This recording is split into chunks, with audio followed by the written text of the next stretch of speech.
പതുപതുത്ത ഉള്ള് കുറുകി വെന്ത ചാറിൽ മുങ്ങിടും ഉഷാറിൽ തിന്നിരുന്നു പാലപ്പമെന്ന ലോക്ക്. ഒറ്റ മണിക്കൂറിനുള്ളിൽ ഇത്രയും കിടിലം പാലപ്പോ? സത്യം പറടാ, അമ്മയല്ലുണ്ടാക്കിയേ?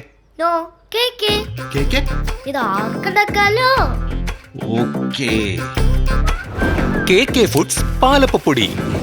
ഒരു ഗ്ലാസ് പൊടിക്ക് ഒരു ഗ്ലാസ് വെള്ളം ചേർത്ത് പഞ്ചസാരയും ഉപ്പും ചേർത്ത് ബ്ലെൻഡ് ചെയ്ത് ഒരേ ഒരു മണിക്കൂർ വെച്ചാൽ നല്ല പൂ പോലത്തെ പാലപ്പം റെഡി. പൊടി കേക്കാണെങ്കിൽ പാലപ്പം ഓക്കെ ആണ്. ഓക്കെ